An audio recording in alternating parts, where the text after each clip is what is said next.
Les premiers effets sur l'environnement ne se font pas attendre. Et 4 jours après, on a vu qu'il y a de l'huile du bateau qui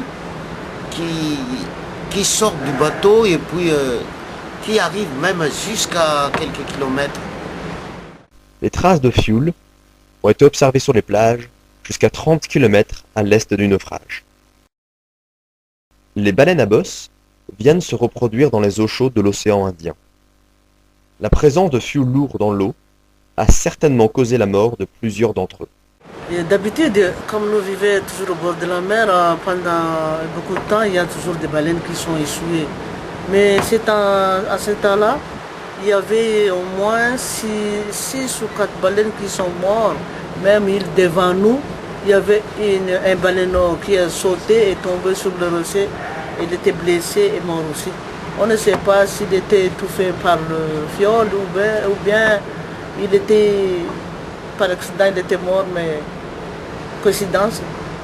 Le plus grand risque, qui lui se manifestera dans le plus long terme, est l'effet du phosphate, la principale denrée transportée par le Gulser Hana. Le phosphate est un minerai très utilisé dans la fabrication d'engrais. Une grande quantité de cette substance, déversée dans un milieu aquatique, peut provoquer un phénomène appelé l'euphorisation. Mais qu'est-ce que l'euphorisation? Prenons ce schéma d'une étendue d'eau. La diversité de la vie aquatique est ici simplifiée à 2 ensembles. Les algues en surface et les bactéries aérobies, à savoir gourmands en oxygène, en profondeur. Imaginons maintenant qu'une large quantité de phosphate soit déversée dans l'eau. Ce corps, déjà présent en petite quantité dans la mer, nourrit les algues en surface. Ces algues se multiplient très vite, jusqu'à, dans certains cas extrêmes, couvrir toute la surface de l'eau. Lorsque ces algues périssent, elles se déposent au fond de l'eau et sont décomposées par des bactéries très gourmandes en oxygène. Il en résulte que ces bactéries se multiplient aussi et finissent par consommer tout l'oxygène de l'écosystème. Alors, toutes les formes de vie, dépendant du soleil ou de l'oxygène, meurent, transformant le milieu en une zone morte. Ce risque autour de l'épave du Gulser Hana est une menace très répandue dans les eaux du globe.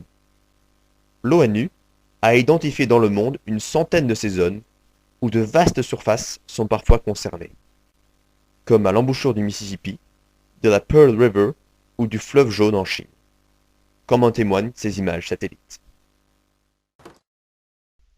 Pour revenir à Focap, la catastrophe écologique du naufrage du Gulser Hana a eu des impacts sociaux sérieux dans un des pays les plus démunis du monde.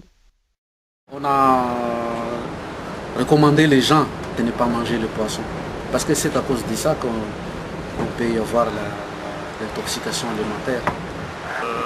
La 6e ou la 5e jour, le chef de la région, ils ont fait interdire la pêche. 40% de la population de la région dépend des revenus de la mer.